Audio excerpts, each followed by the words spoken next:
There's always been an aspect of Halo 1 multiplayer that was really, really strong, which was that Halo 1 had this incredibly diverse set of maps. It really was this incredibly focused experience. It had this beautiful simplicity. It's not often that a game just addicts me like that, where I have to keep playing it. It was amazing to me just to see how our entire art team would just go down for entire evenings at a time, right? Just from 4 o'clock till 10 o'clock to just play Halo multiplayer. It wasn't that easy to just go through and say, oh, well, these are the maps that shipped with the original ones, and this is what we're going to do, because we wanted to do something bigger around the 10th anniversary. We also had to think about the existing Reach player base, and we didn't want to fragment it. We were looking at it from the player's perspective in the current day with the current abilities and saying, how would I play this level, and what do I think is missing? So we looked at maps from the Halo series entire, including Halo CE for PC and even Halo 2, and we thought, which of the maps are people's favorites that work well with the Reach engine and work well with modern kind of gameplay? One of the things we kind of came back to was that we wanted people to take a look at the map and immediately think like, oh yeah, I loved that map. Vidoc Creek was actually the first map that started the whole conversation of, are we going to enhance the maps or are we going to just do pure remakes? So for each of the maps, we're doing 2 modes. We're doing a classic mode, which is staying as true to the classic map layout as possible. And we're doing a kind of a default tweaked and refined mode. Because you have things like sprint and jetpack, we took the opportunity to put in some new spaces and some new routes. There are tunnels and areas that you can keep the flow of the gameplay moving, so it's not so much of a dead end when you get to the end of the canyon. And it's just still a small map. It feels bigger than it is. They don't feel as isolated. You feel very much like you're in a world that's alive and in flux. We want you to feel that pang of nostalgia in your chest every time you look at the map.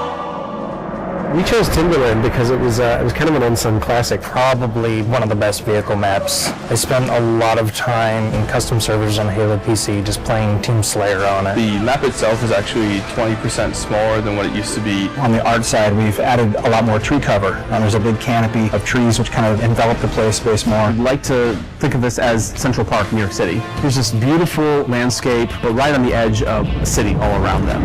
There's so many tight turns that there are lots of places for you to get hung up on and grenaded. Just fun stuff happens. What other FPS do you get to put colorful flowers and green grass on your map? Another example of a map that was gray walls all the way through. Feel like you're just in a box with ramps. We decided to make it a prison by putting it in a place where it couldn't be accessed. We had to open up a lot of walls with windows. We even added glass to the floor. It's an interesting challenge to add navigation or even add new pathways that aren't dominated by jetpack in a purely vertical map. Added bridges and overhangs that change the flow of the map. We don't want to overdo it because if there's too much noise in a confined space, then the map gets just frustrating to navigate. The gameplay is still the same, but it makes you feel like you're in a much more dynamic world.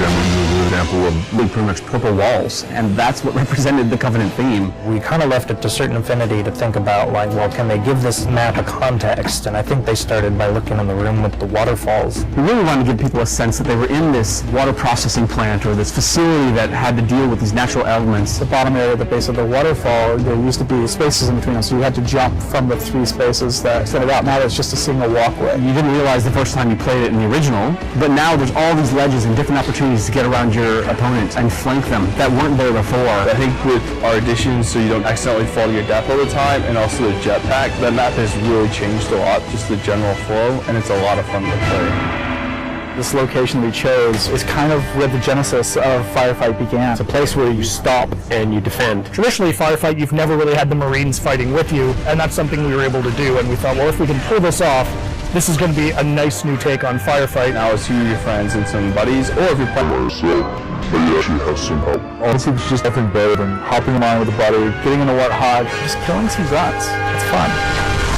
Normally with a title update, what happens is you download the title update and your world has changed forever. So we couldn't really give them the existing Halo CE gameplay with an online component. This was the next best thing. A lot of the fun of Halo 1 is being able to use the Magnum again, and we wanted to allow you to use that in multiplayer. We were able to replicate the look and feel of the Halo 1 pistol with the standard pistol from Reach. 3 headshots, and on the map, you're going to take an enemy down. We've made sure that we can implement these changes on a game type level, which means we can have a version of Slayer that is exactly as it's always been, and a version of Slayer with our title update changes. We're going to be releasing beta hoppers before the launch of Halo Anniversary, and we're going to utilize all the feedback we get from the millions of players to participate to help ultimately shape this title update. people take away one thing from the Halo Anniversary DLC, it's the realization that those old classic maps still feel really modern. It's like a brand new map all over again once you get the armor abilities in there. The soul of all of these maps are still very present, and in fact, in many ways, they're enhanced now. Overall, the campaign and the multiplayer, it just hasn't aged in the way that we expected it to feel. And when I switch to classic mode in campaign, or when I play Beaver Creek in multiplayer, it feels new, and it still feels nostalgic, and it's a strange mixture of feelings.